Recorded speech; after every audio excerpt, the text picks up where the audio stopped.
کیونکہ اس پہ ہر بندے کا اپنا اپنا اوپینین ہے. یہ آپ کا اپنا اوپینین. دیکھیں انہوں نے دو باتیں بڑی امپورٹنٹ کی ہیں. میں نہیں سمجھتا کہ انہوں نے یہ جو کہا گیا، ہمارے دوست ہیں بڑے قابل احترام ہیں کہ کوئی نئی بات نہیں کی، نئی بات کی انہوں نے.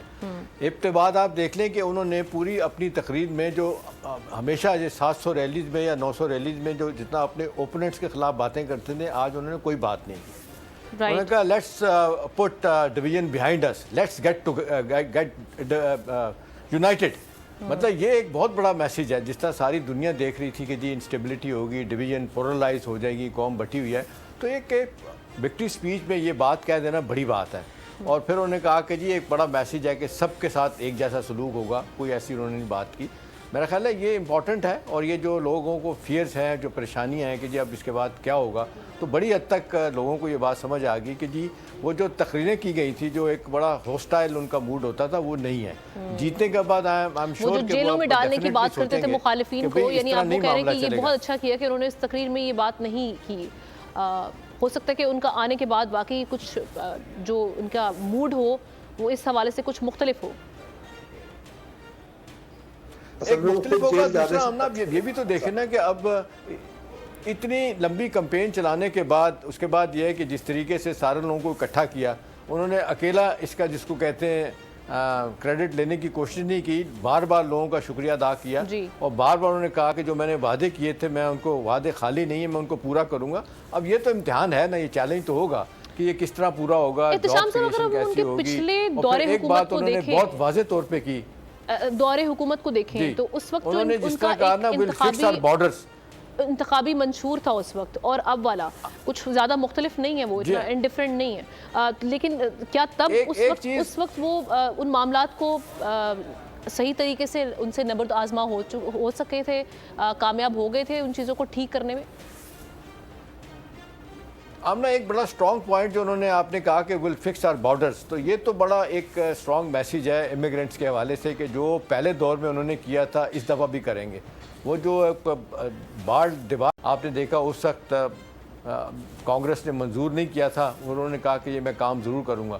تو ظاہر ہے ان کے بیک آف دا مائنڈ ایک بات ہے کہ جی باہر سے آئے لوگ جو ہے نا انہوں نے لوکل کا حق مارا ہے، اور وہ لوکل کو اسی لیے دیکھ لیں کہ جو ڈومیسٹک پالیٹکس میں جس طریقے سے لوگوں کو آگے لے کے گئے ہیں، ایک انتھوزیازم پیدا کیا نوجوانوں میں، اس بنیاد پہ کیا کہ جی آپ کے حق چھینے جا رہے ہیں، باہر سے لوگ آ کے قبضے کر رہے ہیں. اور پھر اسی حوالے سے آپ نے دیکھا کہ چائنا کے بارے میں بڑی سخت باتیں کی، جو کہ میرا خیال ہے وہ شاید اس پہ عمل درآمد نہیں کر پائیں گے. آمنا اس وقت صورتحال جس طرح آپ مہنگائی کا آپ ذکر کر رہی تھی، دیکھیں پوری دنیا وہ اس وقت شکر گزار ہے چائنیز کی کہ جس طرح سے اتنی آسان اور سستی چیزیں وہ بنا کے دے رہے ہیں. اور دوسری بات ہے کہ چائنا کو ایک بہت بڑا ایج مل گیا ہے پوری دنیا میں جو چپس. ٹیکنیکلی اس کو ہینڈل کیا جا سکتا ہے. ایک جانب آپ نے چائنیز پروڈکٹس پہ ٹیرف بھی بڑھانے ہیں تاکہ امریکی صنعتوں کو آپ محفوظ کر سکیں، اس کو بوسٹ کر سکیں، لیکن دوسری جانب اوبویسلی جو عام عوام ہے جب وہ جائے گی مارکیٹ میں تو ان کو سستے داموں چیز نہیں ملے گی، تو وہ تو پھر مایوس ہو جائے گی. انفلیشن وہیں کی وہیں ہے، وہ معاملہ تو وہیں رہیں گے.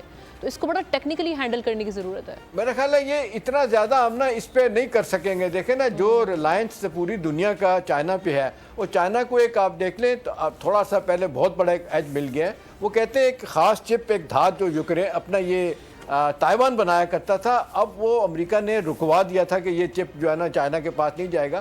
اتنا لڑائی ہونے کے باوجود آپ لیکن دنیا میں بہت زیادہ ٹریڈ تھی، سب سے زیادہ چائنا کی اور تائیوان کی تھی. اب چائنا نے یہ دھات جو ہے کہ وہ کہتے ہیں کہ وہاں ان کے ڈسکور ہو گئی ہے. یہ جو چپ استعمال ہوتا ہے گاڑیوں میں، کمپیوٹر میں، ہر جگہ پہ، لہٰذا یہ اس لحاظ سے تو کہا جاتا ہے کہ اب چائنا کی جو اب اقتصادی پاور ہے اس کو تو کوئی کنٹین نہیں کر سکے گا، بڑھتی چلی جائے گی. اب کمپرومائزز کیے جائیں گے. اب یہ انتخابی تقریریں اپنی جگہ، when it comes to dealing with hard issues میرا خیال ہے وہاں پہ شاید یہ کرنا پائیں. لیکن مجھے لگتا ہے کہ ایران کے لیے مشکلات ہوگی، اور جس طریقے سے وہ سپورٹ کرتے رہے بڑا کھل کے اسرائیل کو، اگرچہ زیادہ اونس تو تھا جو رولنگ پارٹی تھی انہوں نے نہیں کچھ کیا. ایک one of the major reason ان کے ہارنے کی یہ بھی وجہ تھی کہ صرف نعرے لگائے کہ جی غزہ میں جنگ بند کروائیں گے. کروانی تھی نا، کیوں نہیں کروائے؟ آپ کے 4 اپنے بھی امریکن ہاسٹیجز جو ہے نا وہاں پہ بیٹھے ہوئے، نہیں آپ ان کو رہا کرا سکے. تو میرا خیال ہے کئی حوالوں سے تو وہ زائنزم جو مقبول ہو رہا ہے، اب تو وہ کہتے ہیں کہ یہودی زائنسٹ بھی نہیں، اب تو کرسچن زائنسٹ بھی ایک تھیوری ہے، ایک جس کو کہنا چاہیے ایک نقطہ نظر ہے. جی ہاں.